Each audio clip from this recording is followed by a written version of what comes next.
오늘 제목이 뭐라고 그랬나요? 앉은 백성이 큰 빛을 보아. 자, 큰 빛인지 알겠죠? 네. 큰 빛은 큰 빛이 뭐예요? 작은 빛도 있고 큰 빛이 있나요? 예수님만 빛입니다. 왜요? 그분만이 우리를 비치게 해야 우리의 죄를 알 수가 있기 때문에 그런 거예요.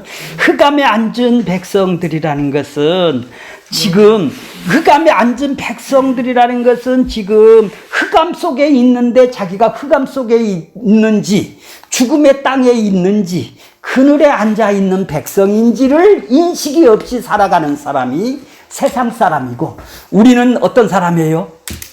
우리도 흑암에 있었던 사람입니다. 그렇죠. 내가 흑암에 있고 죽음의 땅에 있었던 사람입니다. 이걸 깨닫는 거예요. 자, 그러니까 바로 죄인이네요. 죄의 심판 속에서 영원히 죽음의 땅으로 지옥 형벌로 떨어지는 내 모습을 보는 사람이 바로 큰 빛을 아는 사람이겠네요. 예수님을 아는 사람이겠네요. 흑암을 모르고 죽음을 모르면은 자기가 예수가 누군지를 모르는 것이죠. 자, 지금까지 예수님이 지금 30세에 드디어 공식적인 임무가 시작이 되는 이제 취임식이 일어났다고 그랬죠. 취임식 첫째 날이 뭐였어요? 세례를 받았죠. 세례 요한은 행위주의자들한테 지금 뭐라고 그래요? 바리새인 서기관 당국자들이 세례 받는 자기한테 요단강에 오는 모습을 보고 3장 7절에 보면 뭐라고 그래요? 왜 독사의 자식이나요? 이들은 회개하려고 왔는지 어떻게 왔는지 왜 알았나요? 이 행위로 구원받으려고 정말로 하나님의 말씀이 그리워서 온 사람이 아니고 지금 조사를 하러 온 것이겠죠? 그래서 그 당국자들한테 니들이 가장 싫어하는 사단의 뱀의 후손이다 이렇게 요구를 하고 있어요. 왜 그런 요구를 들어야만 했나요? 가장 존경스러운 사람들인데, 왜? 세상에서 가장 높은 지위가 있는 사람이고 종교적으로도 가장 공회원이니까 바리새인 서기관들이라면 다 높임을 받을 사람들 아니겠습니까? 이 백성들한테 존경을 받는 백성들이 지금 모두 다 세례 요한에게 가서 요단강에서 세례 받는 소식을 들었기 때문에 그들도 궁금하겠죠? 그런데 매번 하는 말이 독사의 자식들이라고 그러죠. 그러면서 뭐라고 그러냐면 10절 보세요. 이미 도끼가 나무 뿌리에 놓여 있다라는 것은 도끼가 뭐예요? 심판이다 이 말이에요. 좋은 열매를 맺지 아니하는 나무마다 찍혀 불에 심판을 받는다라는 얘기죠. 그러니까 예수님이 이 땅에 오심으로 인해서 심판이 일어나고 있네요. 이 땅에서 일어나는 일이에요. 그 다음에 심판이면 뭐예요? 자기 백성들은 구원이 일어나고 있는 것이죠. 구원하고 심판이 일어나니까 지금 이 땅에서 일어나니까 죽어서 가는 나라가 죽어서 심판받는 것이 아니라 이 땅에서 일어나니까 지금 도끼가 예수님이 왔을 때 회개하라 천국이 가까웠다라는 것은 도끼가 지금 심판이 지금 네 문 앞에 와 있다라는 얘기죠. 이런 세상에 무슨 허구한들 그런 허무맹랑한 소리를 하고 있어. 2000년 전이나 지금이나 동일하네요. 예수님이 왔을 때가 다시 오신 날, 예수님이 오셔서 다시 오실 때가 새나라 새 땅이 될 때까지가 종말이라고 그래요. 지금도 종말이고 2000년도도 종말입니다. 그러니까 이 땅에서 심판이 이루어지는 것이죠. 그러면서 손에 키를 들고 타작마당을 정하사 키를 들고 지금 까부르고 있죠. 예수님이 자기 백성들은 알곡은 지금 어떻게 해요? 곡간에 넣어서 생명을 주어 이 땅에 생명이 자라가는 구원을 할 수 있게 장성한 분량까지도 이룰 수 있도록 자라가는 구원을 시키고, 심판하는 깝을 넣어서 밖으로 나가는 쭉정이는 어떻게 하건다고요? 예, 내버려 두는 것이, 간섭을 안 하는 것이 불에 태우는 거예요. 근데 세례 요한이 요단강에서 죽어 있는데 13절 보세요. 이때에 예수께서 어디서부터 요단강가에 이르러요? 갈릴리에서부터 요단강까지가 얼마나 된다고요? 한 100km 정도 된다고 그랬죠. 아주 시골이었던 그곳에서 예루살렘 가까이에 있는 요단강까지 왔다면은, 요단강까지 세례를 받으러 예수님이 지금 이 땅에 오셨어요. 자, 오셔서 세례 요한한테 뭐라고 그래요? 세례 요한이 뭐라고 그러는지 14절 보세요. 내가 당신에게 세례를 받아야 될 텐데 당신이 내게 어찌 내게로 오시나이까? 나 못하겠습니다 하고 버텨요. 왜요? 나는 죄인이다. 당신은 불과 성령으로 세례를 주는 대속과 의롭다함으로 세례를 주어 내 죄를 대신 가져가실 분한테 내가 세례를 받아야 될 텐데 당신이 어째 나한테 와서 이렇게, 그러니까 15절 뭐라고 그래요? 이제 허락하라. 뭐라면서? 이와 같이 하여 모든 의를 이루느니라. 의를 이룬다. 왜요? 예수님이 이제 죄인이랑 하나가 돼야 되겠죠? 하나님이신 그분이 이 땅에 몸으로 오셔서 죄인하고 하나가 되는 연합을 시켜서 자기 백성들의 죄를 다 짊어지시고 대신 세례를 받는 것이죠. 자, 이렇게 그것이 바로 앞으로 이루어질 대속과 십자가에서 죽고 부활하실 대속을 지금 미리 보여주는 것이다 이 말이죠. 그렇죠? 십자가를 지금 미리 보여준다 이 말이에요. 이 세례를 통해서. 그러니까 모든 의를 이룬다고 그러는 거예요. 모든 의가 뭐예요? 바로 의를 이룬다라는 것이 뭐예요? 예수님이 대신 죽고 그들이 지켜야 될 율법을 대신 100%다 지켜서 의롭지 못한 인간, 모든 인간들은 다 의롭지 못하니까 의를 주어서 그들에게 하나님하고 화해시켜 연합을 시켜 생명을 얻게 하는 의롭다함을 이루시기 위해서 이 땅에 오신 것이죠. 그러니까 이 의를 이루기 위해서 이걸 받아야 합당하다. 나도 지켜야 된다라는 얘기죠. 왜? 죄인이랑 하나가 된 것이죠. 그러니까 예수님이 이 땅에 오신 것은 대속과 의롭다함을 오시기 위해서, 이게 바로 취임식 때 지금 그렇게 자기 백성들을 구원하기 위해서, 자기 백성들을 구속을 하기 위해서 지금 이런 일을 하시네요. 미리 지금 취임식에서 나는 이런 일을 할 거야 하고 이 세례가 바로 취임식에 속하는 거네요. 그죠? 그랬더니 성령이 비둘기같이 내리고 하나님이 인정을 해주고 성령께서 하늘에 사랑하는 내 아들이라고 인정을 해주셨죠. 인을 쳐주셨죠. 그러니까 뭐예요? 맞다! 내 아들이 이제 구속사역이 이루어진다라는 것이 성령 하나님, 성부 하나님께서 하늘에서 음성이 들려서 그걸 이루신 거예요. 자, 이렇게 취임식이 이루어졌죠. 또 하나 취임식은 이 땅에 오신 것은 예수님이 오신 것은 뭐 때문에 오셨다고 그랬나요? 전번에 마귀의 일을 없애려고. 이 세상의 마귀의 일을 자기 백성들이 그 마귀의 일을 이 땅에서 없애기 위해서 오셨다면은, 하나님이 나타나신 것은 마귀의 일을 멸하기 위해서 이 땅에 오신 거예요. 마귀 세력을 이겨야죠. 죽음을 이겨야 될 거 아니겠어요. 그래서 예수님이 우리를 대신해서 십자가에 죽고, 대신 아담이, 이스라엘 백성들이 모두 다 마귀에 실패한 것을 예수님이 이기셨다는 얘기죠. 세 가지 시험을 다 이기신 것이네요. 마귀의 일을 없애려고, 멸하려고. 그래야 그들에서 마귀의 손에서 우리를 건져내겠죠. 그래서 이 땅에 취임식이 바로 예수님이 취임식이 뭐예요? 구속사역을 하는 것을 미리 보여주는 것이 뭐냐? 대속과 의롭다함을 이루어 주실 분이다. 그 다음에 또 하나는 마귀의 일을 멸할 분이시다.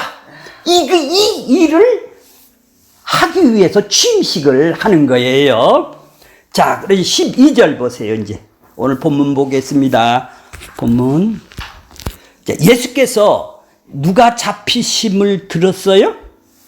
자, 12절 보세요. 12절. 요한이 잡혔어요. 요한이 왜 잡혔나요? 예, 이건 이따 보기로 하고, 요한이 헤롯 왕이 있었어요. 그때 헤롯 왕의 동생인 그래 제수씨죠. 제수씨를 자기 아내로 맞이했어요. 그러니까 요한이 가만히 있겠나요? 회개하라, 천국이 가까웠다는 그 말씀을 들은 헤롯이 얼마나 불편하겠소? 그 처가 헤로디아가 얼마나 괴롭겠소? 그러니까 징역에다 갖다 놓죠. 그래 백성들이 눈이 무서워서 처벌을 못해야 징역에다 갖다 놓고, 그렇게 그 헤로디아라는 딸의 그 춤 하나로 인해서 지금 목이 쟁반에 담겨 지 엄마한테다 갖다 주고 있죠. 이렇게 네가 무엇을 원하냐? 자, 아버지, 자, 이렇게. 세례요한 목을 좀 주세요. 뭐냐, 어떡하거냐 줘야지. 자, 어디 가본 것 같이 얘기하시네. 자, 그렇게 잡힘을 들었어요. 이제는 뭐예요? 구약의 마지막 선지자가 이제 마지막에 와서 이제 새로운 시대, 새로운 이제 예수님을 마지막 선지자로서 오신 그분이 이제 역사의 퇴장을 하시네요. 이제 누가 나타나야 돼요? 이제 예수님이, 그렇죠.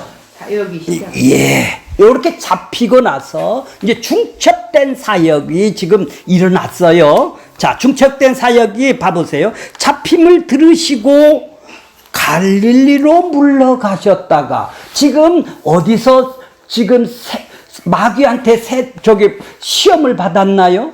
요단강 광야에서 받았어요. 그래 광야에서 예수님이 이렇게 40일 금식을 하고 마귀를 이기신 것이 얼마 기간인지는 잘 모르지만 세례 요한하고 이렇게 중첩이 되는 거예요. 세례 요한하고 중첩이 될 때는 일을 안 하고 있어요, 예수님이. 그런데 요한이 잡혔다니까 지금 어디로 올라가요? 갈릴리로 물러가네요.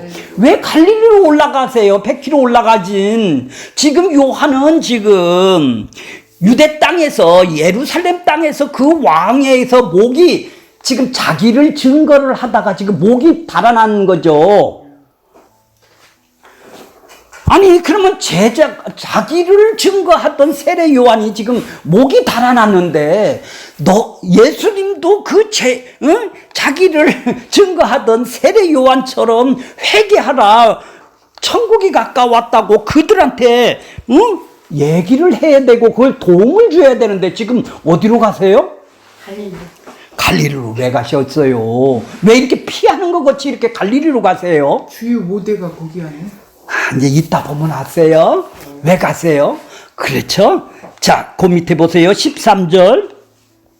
나사렛을 떠나 제자를 부르러 갔구나. 스불론 납달리 지경 해변에 가버나움에서 사시니, 이제 갈릴리 지역이 나사렛이니까 나사렛으로 가셨다가 얼마 후에 스불론 납달리 해변 가버나움이라는 곳에 가셨어요. 거기서 이제 진지를 베이스 캠프를 차려놨어요. 왜? 가버나움은 아주 큰 교통의 도시예요. 갈릴리 지역에 하여튼 수도 정도가 되는 데예요. 그러니까 거기에 세관도 있죠. 거기서 마태를 불렀잖아요. 세관이 있어서.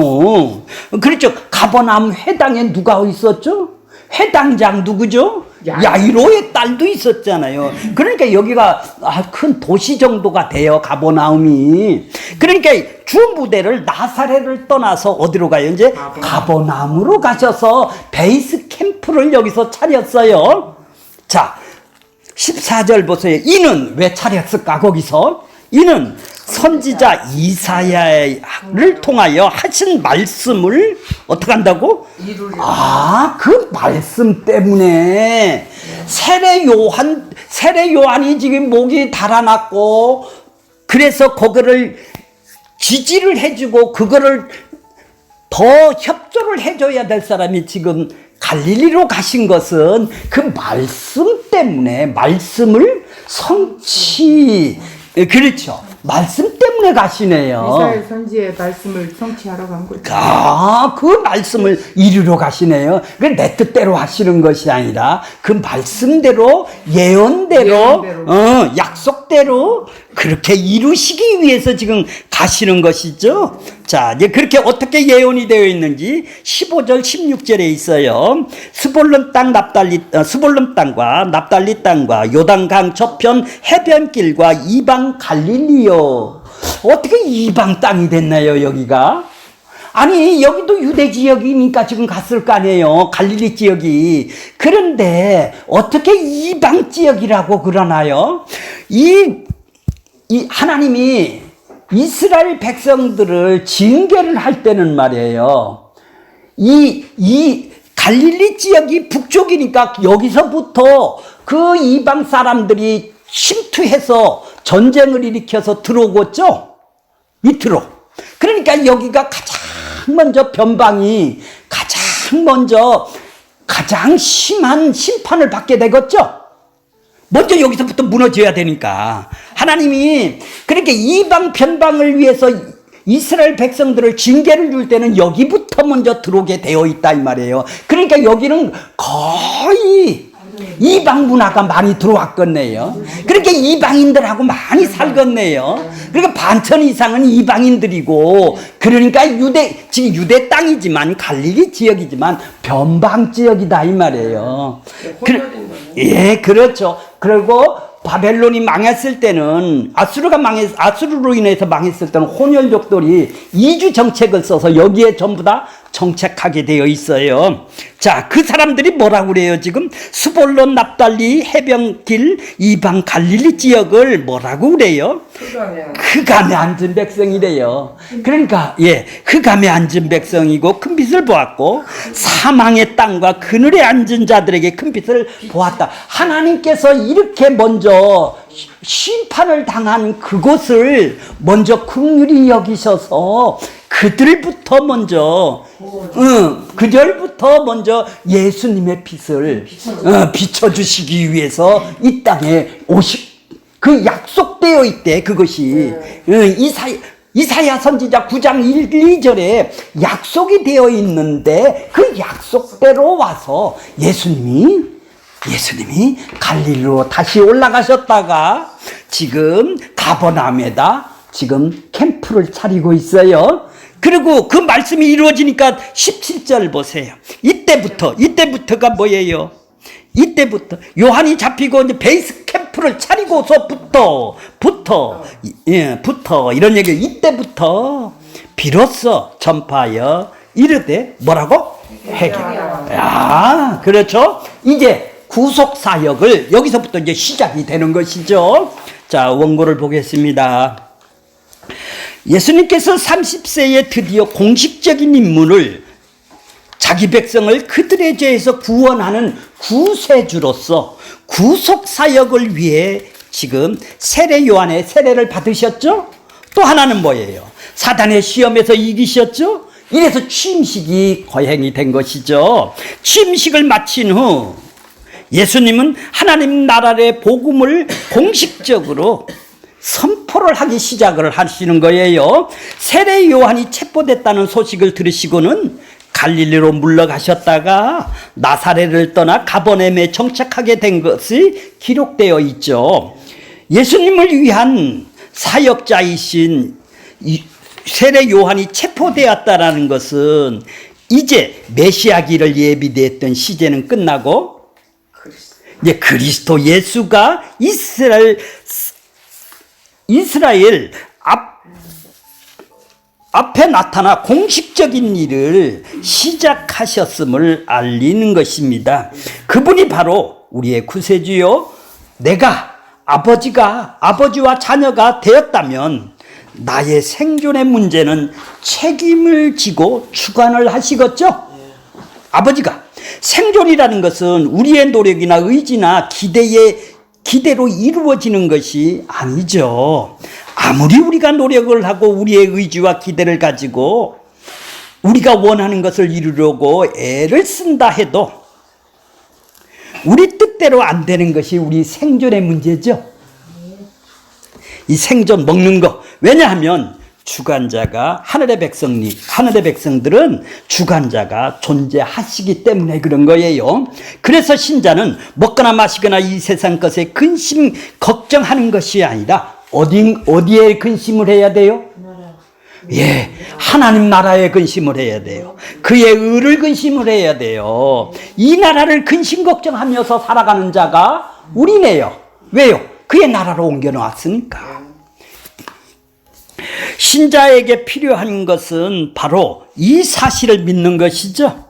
그래서 생존 문제에 대해서는 하나님에 맡기고, 하나님은 우리의 생존 문제는 생존 자체가 아니라 생명을 이루기 위해서 사용하신다라는 사실을 믿는 것이죠. 지금 전 세계가 물가 급등이 올라가고 콩기름값이 올라가고 위기라는 우크라이나와 러시아가 전쟁을 일으키고 코로나로 인한 경제 침체, 유가 급등으로 인한 경기 침체 등 여기저기 총체적인 위기라는 목소리가 사그러지지 않아요, 그죠? 하지만 이 세상의 위기는 경제 문제로만 바라보는 사람들은 뭐를 몰라요, 그런데? 나무 뿌리에 뭐가 있는 걸? 도끼가 놓여 있는 이 세상의 실상을 지금 교회 사람도 모르고 있네요. 보지 못하고 오직 그 사람들의 눈에는 생존의 문제만이 전부인 사람들이죠. 자신들이 흑암과 사망에 앉았음을 깨닫지 못하고 그리스도의 십자가를 외면한 채 살아가는 것이 더 큰 위기라는 것을 그들은 알지 못하고 있는 것이죠. 문제는 뭐예요? 세상 사람들은 도끼를 모른다지만 나무 뿌리에 있는 것. 예수, 이 교회 안에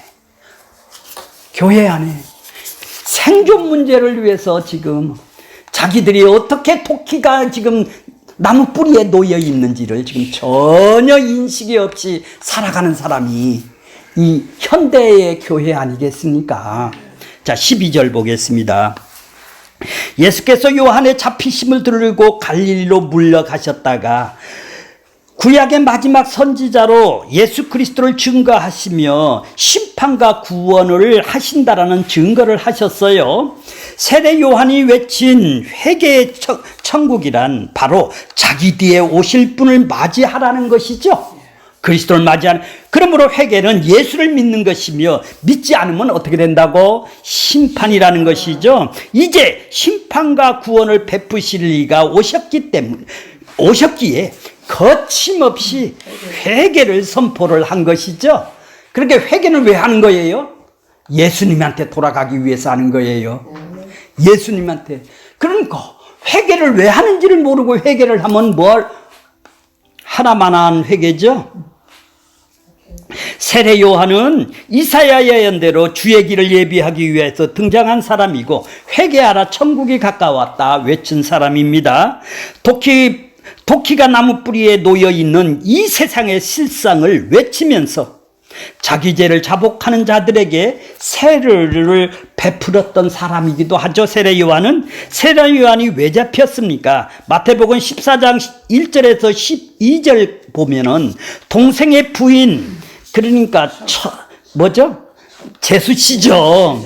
제수씨를 초로 삼는 헤롯 왕에게 거침없이 회개를 요청한 것이 이 세상에 도끼가 나무 뿌리에 놓여 있기에 구원과 심판이 지금 집행되고 있다는 사실을 믿었기에 그렇게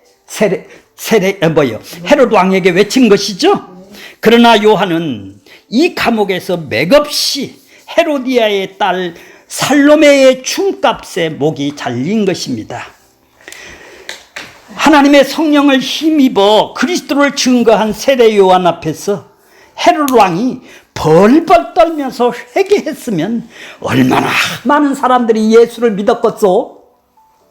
그죠? 왕이 그냥 벌벌 떨면서 회개를 했으면 얼마나 믿었겠소? 얼마나 좋겠소? 그런데 천국의 복음을 전한 요한은 한 계집 아이의 춤값에 팔려 목이 베어져 머리가 소반에 담겨 자기 어머니에게 갖다 주었던 것입니다. 이것이 무엇을 보여주는 것이죠?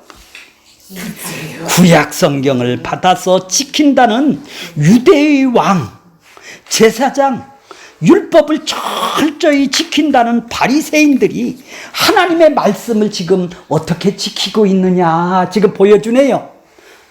그렇죠?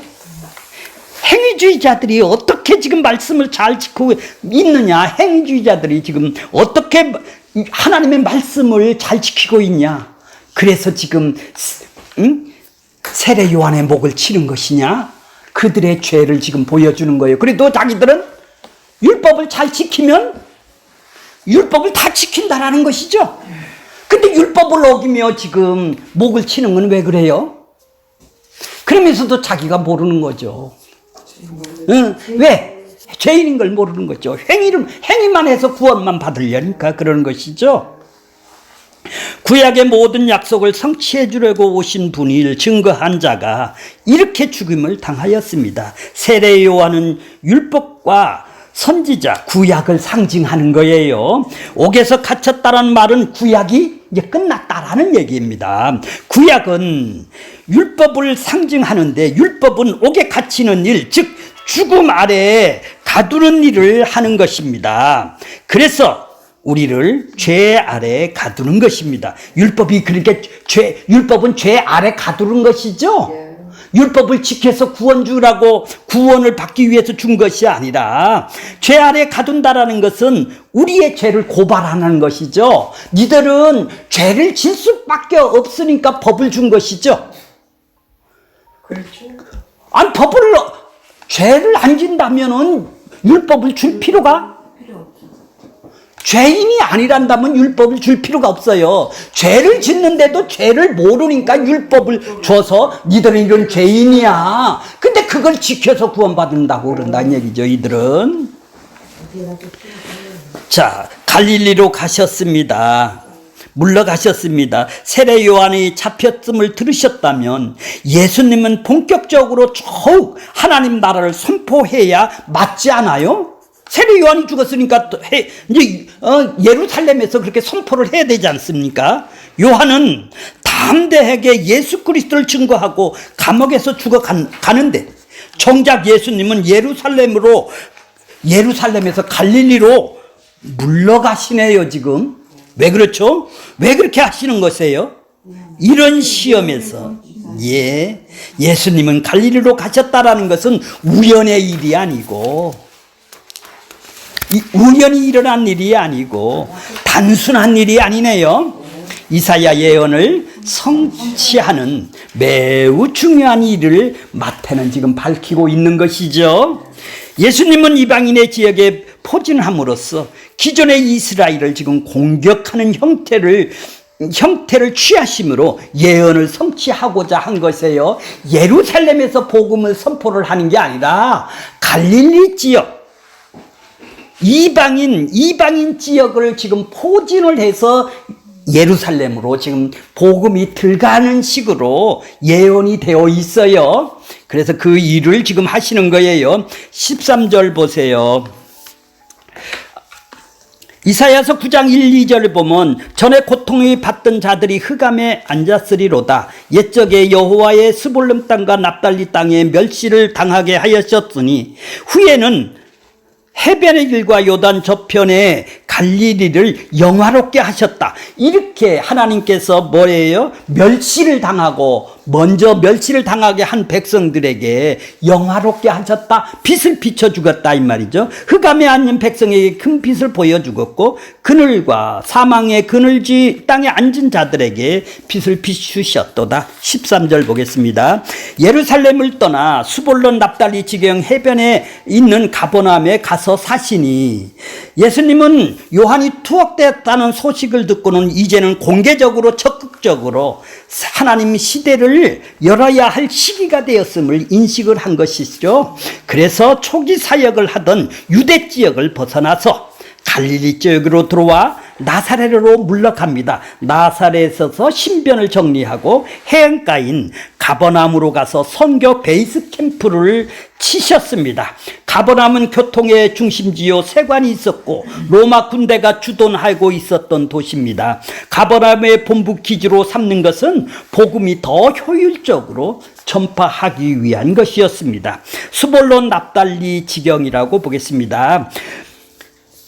오래전부터 심판의 고통을 가장 심하게 겪었던 지역이에요. 하나님께서 이스라엘을 죄에 대해서 징별하실 때 주의 이방의 강한 나라들을 불러 이스라엘을 치게 하셨습니다. 이스라엘 북쪽 편방에 위치한 이들 지역이 항상 심판이 가장 먼저 철저하게 경험을 했던 것이죠. 하나님께서 전에 고통받던 자들에게 심판의 흑암이 사라지게 하리라고 약속하면서 이 지역을 언급한 것은 이들이 심판의 고통을 가장 뼈저리게 먼저 경험하였기 때문인 것입니다. 가장 고통스럽게 심판을 겪은 지역에서 가장 먼저 구원의 빛을 비추실 것이라고 약속하신 것입니다. 이제 예수님께서 그리스도를 선포하시고 그의 길을 시작하셔서 갈릴리 지역 스볼론 납달리에 속한 갈릴리로 와서 스볼론 땅, 납달리 땅이 가버나움이에요. 갈릴리 지역이라고 그런다면 옛날에는 스볼론 땅이라고 그랬어요. 납달리 땅이라고 그랬어요. 자, 와서 거주하게 된 것이 우연이 아니라 예언의 말씀을 성취하기 위해서입니다. 자, 14절 보면 이는 선지자 이사야를 통하여 하신 말씀을 이루려 하심이라 일렀으되 말씀을 이루려 하심이라 하나님의 모든 약속이 예수 그리스도를 통해서 이루어짐을 마태는 아주 분명하게 직접적으로 구약을 인용하여 60번이나 마태복음 속에서는 구약을 인용해서 나오는 거예요. 마태는 구약 성경으로 예수를 그리스도라고 증거를 하고 있는 거예요. 물론 성령이 임한 모든 사도들도 구약의 성경을 예수 그리스도를 증거합니다. 오늘날 우리에게 성령이 임하게 되면 구약과 신약 전체를 통하여 누구를 봐요? 그리스도를 보게 됩니다. 이것이 사람의 눈에는 성경을 보는 것이 아니라 성령의 감동으로 성경을 보기 때문인 것입니다. 여기도 줄을 치세요. 성경은 하나님의 말씀이라는 의미가 무엇입니까? 요거 줄을 치세요.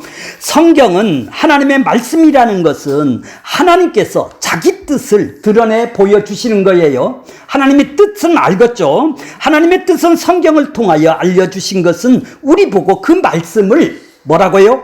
지켜 순종하라고 주신 것이 아니라는 얘기예요.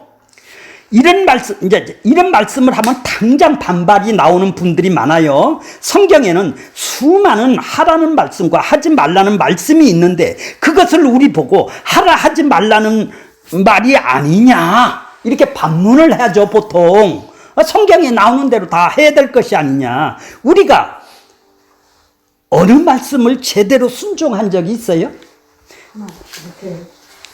정말로 마음을 다하고 뜻을 다하고 목숨을 다하고 힘을 다하고 하나님과 이웃을 사랑하는 것이 있습니까?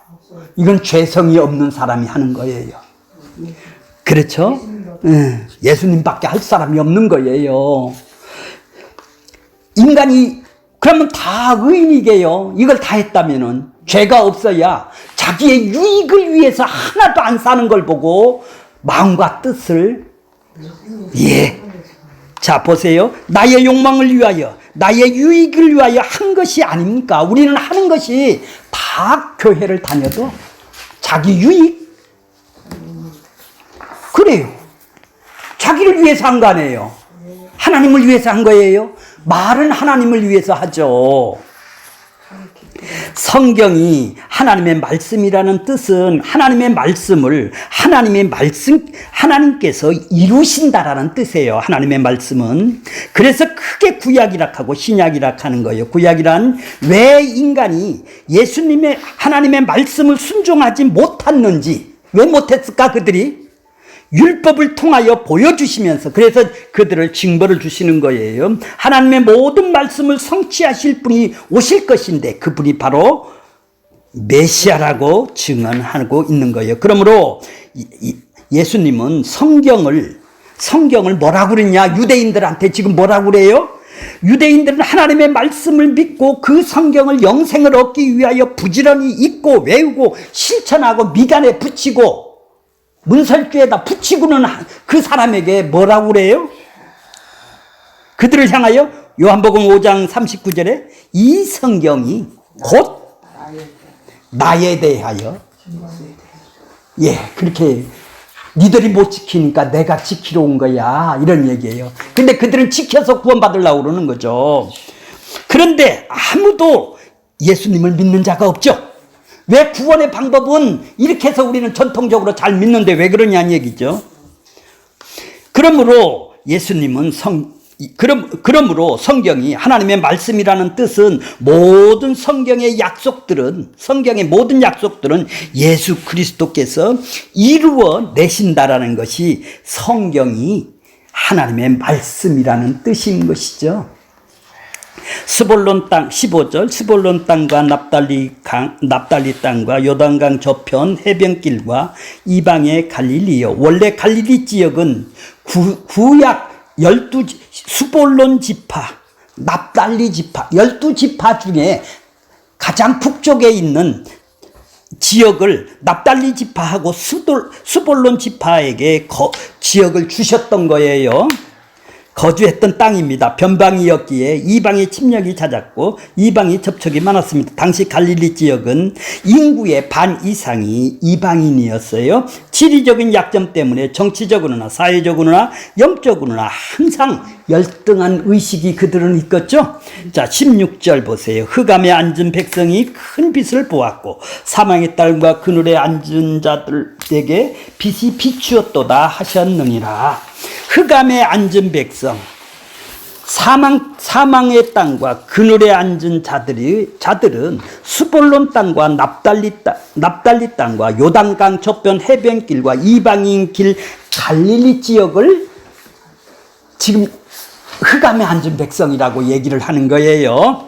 왜 그들이 흑암의 그늘에 앉은 백성이며 사망의 땅에 거하는 백성들로 지칭이 되었습니까? 바로 그들이 정통이라고 자부하는 유대인으로부터 소외되고 변방 지역이 사람이었기 때문에 이방의 영향을 받아 이방 문화가 많이 접한 사람들이었습니다. 그런 지역의 사람들이 정통 유대인들에게는 이방인들과 다름없이 여겨졌던 것이죠. 결국 이방인들이 볼 때는 변방 지역이 그들은 흑암에 앉은 백성이었고 사망의 땅과 그늘에 앉은 걸로 여기셨던 것이죠. 유대인들이 그랬단 말이에요. 얼마나 교만한가. 그런데 예수님이 바로 그들에게 큰 빛을 보았고 그들에게 빛을 비추었다고 말을 하는 것입니다. 이것이 유대인의 생각과는 전혀 다른 말씀이네요. 유대인들은 하늘의 큰 빛은 정통을 자랑하는 자신들에게 비추는 것이 당연하다고 생각하고 있었죠. 왜냐하면 자신들이야말로 하나님이 택하신 정통 이스라엘로 여겼기 때문인 것입니다. 하지만 하늘의 큰 빛은 유대인들이 흑암과 사망과 그늘에 앉은 것으로 여기는 사람들에게 비추었다고 얘기를 하고 있는 것이죠. 다시 말해서 이들이야말로 하늘에서 비치는 큰 빛으로 알아보고 영접하는 사람들이라는 것입니다. 이 의미를 우리가 잘 이해를 하셔야 돼요. 흑암과 사망과 그늘에 앉은 자들은 하나님께 내어놓을 자가 자신 것이 없는 자들이죠. 즉 자신의 것은 자신의 것으로는 하나님에게 나갈 수가 없는 자들이네요. 이들이 바로 하나님이 내려주신 빛을 바라볼 수 있는 사람인 것이죠. 내어놓을 자기 것이 없기 때문에 하나님이 내려주신 빛을 바라보게 되는 것이고 그 빛만을 의지하는 사람인 것이죠. 예수님은 세상에 큰 빛으로 오셨습니다. 그런데 어둠에 거하는 세상이 알아볼 수 없는 빛의 모습으로 오신 것이죠. 즉 세상에 기대하는 영웅적인 빛의 모습으로 오신 것이 아니라 세상이 실망할 수밖에 없는 나약한 모습으로 이 땅에 오셨죠, 예수님이. 그리고 자신이 죽이는 세상에 대해서 전혀 힘 한번 쓰지도 못하고 십자가에서 예수님은 죽으셨죠. 이러한 예수님이 과연 누가 빛이라고 일컬을 수 있겠습니까? 세상 사람들 안 믿어요. 그런데 이처럼 나약하기 짝이 없는 예수님을 빛으로 고백하며 자신의 생명을 믿고 의지하는 사람이 있게 됩니다.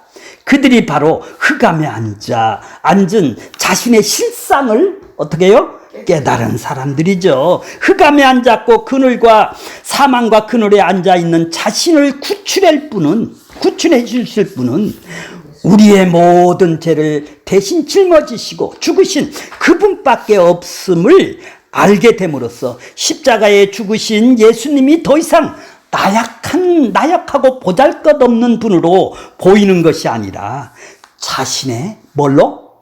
전부로 보는 사람이 생기는 거예요. 이것이 예수님으로 말미암아 세상에 있게 된 새로운 믿음이네요. 예전에는 믿음은 자기가 자기를 믿는 믿음으로 살았어요. 그죠? 자신이 종교적인 활동과 실천을 믿는 것이고 자신의 선함과 의로움을 믿는 것이 기존의 세상의 믿음이었었죠. 내 의가 하나님 앞에 나가는 것이죠. 세상은 이 믿음으로 신에게 나가고자 했고 신은 자신의 믿음을 보시고 복을 주신다고 여겼던 것이죠. 하지만 새로운 믿음은 그동안 믿었던 자신의 의와 실천과 선한 모든 것이 악한 것임을 발견하는 것이고 그것이 그의 모든 악함을 용서해주고 깨끗게 하실 그리스도를 바라보고 의지를 하는 것입니다. 이 믿음으로 살아가는 것이 곧 새로운 세상을 사는 것이고 이것이 뭐예요? 천국이신 것이죠. 자, 이제 마지막 절이 뭐예요? 17절. 이때부터 예수께서 비로소 전파하여 이르시되 회개하라 천국이 가까워. 이때부터는 뭐예요? 가버나움의 진지를 치고서부터죠. 이때서부터. 자, 마태복음 8장 11절에 보면 동서로부터 많은 사람들이 아브라함과 이삭과 야곱과 함께 어디 앉은다고요? 천국에 앉은. 자, 천국에 아브라함, 야곱, 이삭이 앉아 있다라는 것이죠. 자, 창세기 12장 1절서부터 3절에 보면은 아브라함에게 주신 하나님의 언약이 이삭과 야곱이 이어지고 있음을 창세기에서 확인할 수 있습니다. 하나님께서 아브라함을 통하여 한 나라를 세운다라는 거예요. 한 나라를 세운다라는 거예요. 땅의 모든 족속이 이 나라를 통해 복을 받게 된 것이다라고 얘기를 하죠. 그러므로 예수님의 선포는 그 약속의 성취가 눈앞에 이르렀다라는 것입니다. 지금 아브라함에게서 약속하신 그 한 나라, 하나님께서 아브라함에게 야곱과 이삭에게 주시겠다라는 그 하나님의 나라, 한 나라, 천국을 예수님이 이 땅에 성취하러 오신 것이죠. 그러므로 예수님이 이렇게 말씀하신 것을 볼 때 천국은, 하나님 나라는 단순히 하나님의 통치하는 것이 아니라 통치만으로 생각할 것이 아니라 예수님을 중심으로 생각해야 한다라는 것입니다. 이런 점에서 천국이란 어떤 특정한 인격체가 이 땅에 와서 그 안에서 자기 백성들을 불러 통치하는 나라라고 정의를 할 수가 있네요. 다시 말해서 예수 그리스도께서 십자가를 통해 궁극적으로 이루어 성취하실 일로 말미암아 자기 백성들을 그리스도 안으로 불러 모아 친히 다스리는 형태의 나라가 하나님 나라요. 어떤 나라? 천국인 것이죠. 이것이 그래서 뭐라고 그래요? 아들나라라고 그래요. 골로새서 1장 13절에는 하나님께서는 자기 백성들의 고통을 불쌍히 여기사 구원의 은혜를 베푸셨는데, 이런 구원의 은혜를 베푸실 예수께서 그들 가운데서 찾아와 거하시며 회개하라, 천국이 가까웠다 선포하시게 된 일을 두고 이사야의 예언을 표현을 빌리면 뭐라고 그러는 거예요? 흑암에, 예, 그래요. 이 백성들이 우리가 흑암에 앉아있던 백성들이고 큰 빛을 본 것이고 사망의 땅, 죽음의 땅, 지옥 형벌로 떨어질 우리들의 땅이, 그늘에 앉은 자들이 이제 생명의 빛을 보았죠. 생명이 우리가 이 땅에서 보았다 기록되어 있어요. 회개하라, 천국이 가까웠다. 예수님도 동일하게 얘기를 하시죠. 예수님께서 세상에 오셨다라는 것은 이 세상 나라가 어떤 세상 나라예요? 이제 새 시대가 열렸다. 예, 새 시대가 열렸다라는, 시작되었다라는 거예요. 예수님이 오심으로 새로운 생명이 나왔네요. 이제 그렇죠. 이제 하나님의 생명을 얻는 것이 나왔네요. 새로운 믿음과 새로운 소망이 시작됐네요. 한마디로 말해서 예수님의 오심으로 이 세상에 없었던 새로운 것이 시작을 뜻하는 것입니다. 이것이 예수님은 천국으로 말씀하셨고, 회개란 예수님의 오심으로 예수로 말미암아 이전의 세상의 것들이 모두 헛된 것이라는 것을 깨닫게 하는 것을 의미하는 거예요. 이걸 못 깨달으면 세상 것 좋아서 오는 사람밖에 없죠. 새로운 시대가 시작되었다고 해서 세상이 지금까지와는 전혀 다른 환경과 여건이 개선된다라는 의미가 아니죠. 환경이 좋아지고 여건이 좋아지는 게 아니다 이 말이에요. 예수 믿는다고 해서, 천국이 왔다고 해서. 근데 예, 그대로인데 우리는 이상한 기독교가 됐죠. 만일 새로운 시대가 환경이 개선되고 살기 좋은 형편으로 바뀌는 것이 의미한다면 그것은 새 시대라고 말할 수가 없는 것이죠. 새 시대란 시대의 본질 자체가 달라지는 것을 의미하는 것이지, 공정과 상식이 운동처럼 환경과 여건을 개선하는 것을 의미하는 것이 아니기 때문에 그런 것이죠. 이 세상 나라는 그래요. 그래서 정권이 바뀌어지고 하는 것이죠. 예수님이 오시기 전 세상은 오직 생존을 위해 떡으로만 살아가던 세상이었고, 자신의 복을 구하고 자신의 영광을 위해서 주여 주여 삼창하며 예수의 이름을 부르던 세상이었죠.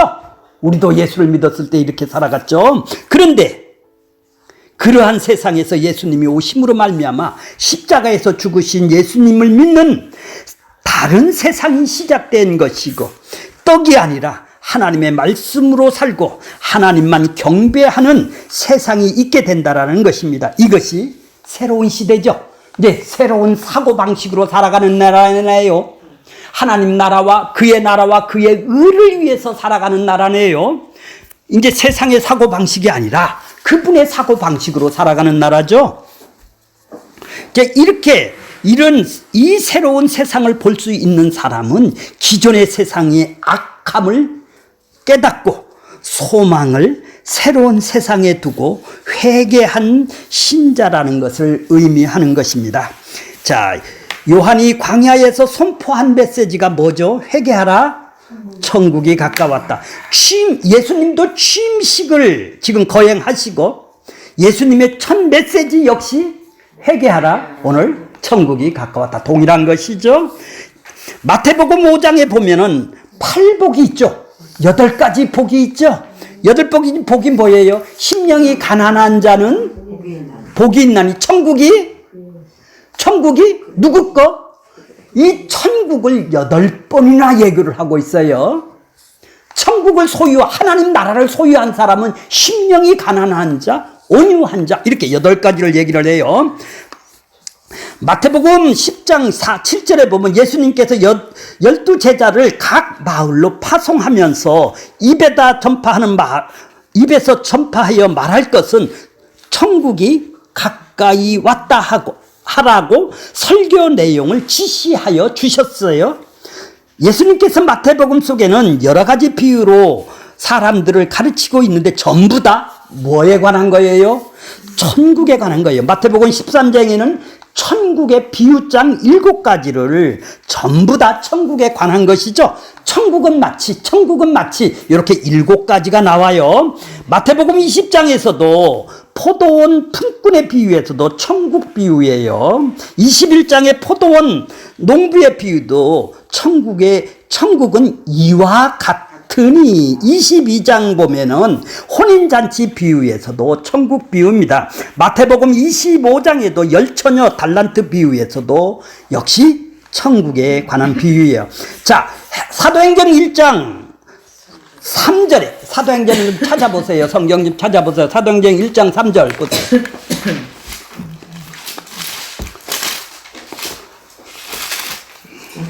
예, 1장 3절입니다. 1장 3절. 사도행전 1장 3절 보겠습니다. 자, 잠깐 보세요. 자, 그가 고난을 받으신 후, 고난이라는 거 십자가를 죽고 받으신 후, 또한 확실한 많은 증거로 친히 살아나신 뭐예요? 부활하셨어요. 부활하셔서 며칠 동안 살으셨어요? 40일 동안 누구에게? 그들에게 보이시며 무슨 나라의 일을 말씀하셨어요? 그러니까 40일 동안도 제자들하고 부활하셔서 40일 동안도 무슨 나라? 하나님 나라. 천국을 말씀을 하셨네요. 그러니까 3년 동안 그들에게도 말씀하신 것도 하나님 나라고, 비유고 기적이고 모든 말씀은 하나님 나라, 이 땅 나라가 아니라 하나님의 나라고, 그것도 부족해서 부활해서 40일 동안 있으면서도 마지막까지도 하나님 나라의 일을 말씀을 하셨네요. 그러니까 예수님은 이 땅에 회개하라, 천국이 왔다, 이 천국에 대해서 승천하는 날까지도 말씀을 하신 것이죠. 그러면 천국을 가져오실 분이 누구예요? 그분이죠. 그분에 대해서 지금 말씀하시는 거예요. 바로. 자, 원고로 다시 돌아갈게요. 그래서 예수님이 초기 사역부터 죽으시고 부활하시고 천국에 관한 메시지를 전파하신 것입니다. 예수님이 가르친 핵심 주제는 그러니까 뭐예요? 하나님 나라 때문에, 이 세상 나라 때문이 아니라, 이 세상이 아니라 하나님 나라 때문에 한 것이죠. 하나님 나라는 주권이 있어야 되고 영토가 있어야 되고 국민이 있어야 되죠. 자, 천국이 가까이 왔다고 그러는 거예요. 가까이 왔다라는 것은 과거 동사로서요, 완료형으로 이미 와 있다라는 거예요. 예수님이 오신 그 자체가 천국이 와 있다라는 거예요. 왜? 천국을 이루실 분이 대속과 의롭다함으로 자기 백성들을 하고 천국에서 살 자기 백성들을 지금 맞이하기로 왔으니까 이미 예수님 자체가 왔다라는 것이죠. 이미 와 있는 것이죠. 그때 당시에도. 그래서 예수님은 왔다라는 것이죠. 예, 그래서 천국은 저 하늘나라만 있는 것이 아니라 우리 안에 이미 와 있다고 하는 것이에요. 예수님께서 하늘에 있는 하늘나라, 하나님 나라는 이 땅을, 예수님이 하나님 나라에 계셨던 그분이 하나님 나라를 이 땅에 끌고 내려오신 분이라는 것을 이 땅에 도래하게, 천국을 이 땅으로 도래하게 해주신 분이시죠. 그분이 오심으로 인해서 천국이 이 땅에 임하신 것이니까. 그래서 마태복음 12장 28절에 보면 내가 하나님의 성령을 힘입어 뭐를 쫓아내면 귀신을 쫓아낸 것이라면 하나님 나라가 이미 왜?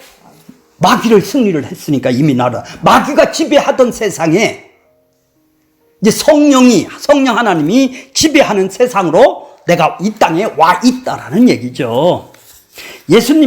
하나님의 통치가 이미 여기 이 땅에서 와 있다라는 것이죠. 그래서 마귀를 쫓겨난다라는 것이죠. 누가복음 17장 21절 하나님 내가 바리새인들이 물어요. 어느 때 임하십니까? 그렇게 물으니까 여기 있다 저기 있다가 하지 못하고 하나님 나라가 어디? 아니 바리새인들인 예수를 안 믿으니까 너희 안에 있다라는 게 아니라 바리새인만이 아니에요. 바리새인은 없어요. 너희 가운데 있다라는 거예요. 두세 명 가운데 있고 하나님 나라의 통치자인 내가 와 있다라는 거예요. 그러므로 하나님 나라는 이미 우리 가운데 이미 임하여 있다라는 얘기죠. 그래서 이 땅에서 우리가 천국을 하나님 나라를 경험할 수 있고 체험할 수 있고 거듭이 나야 하나님 나라를 들어갈 수 있다, 체험할 수 있다, 경험할 수 있다, 가입하거나 참여할 수가 있다라고 얘기를 하고 있는 거예요. 마태복음 6장 하나님 나라가 임하시옵소서 하고 기도를 하라고 그러죠? 네. 예? 아니죠. 봐보세요.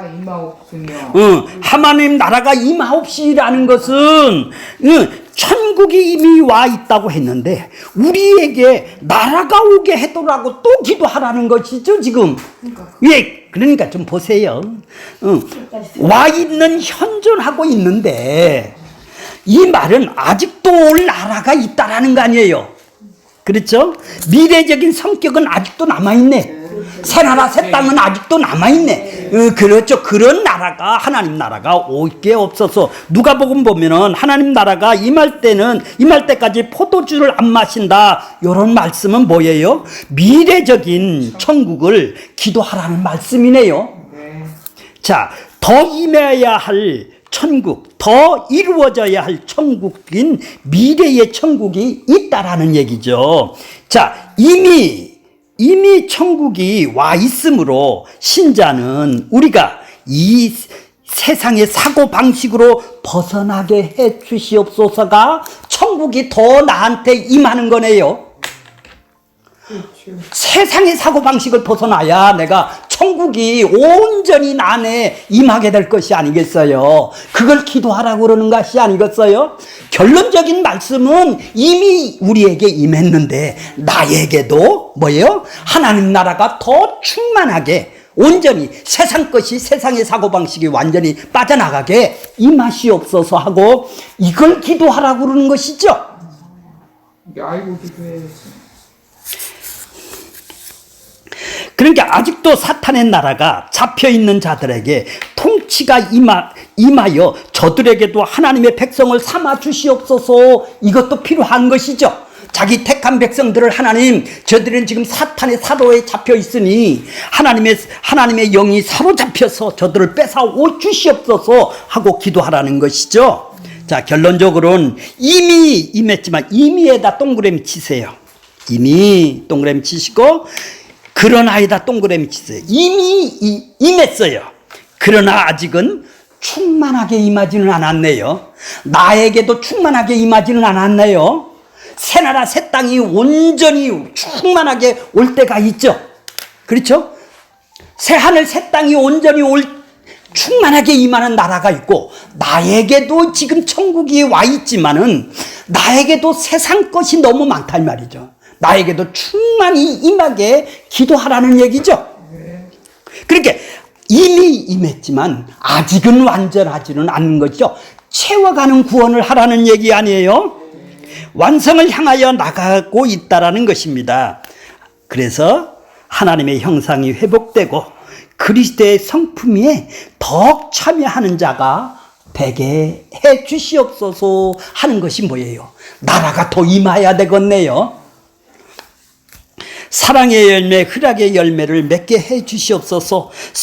성품이 더 드러나기를 기도하는 것이 나라에 임하시옵소서 하는 기도가 되겠네요. 우리가 다 그런 사람이 되도록 아직은 이미는 임했지만은 아직은 더 충만해야 될 사람이라 이런 얘기죠. 자, 마치겠습니다.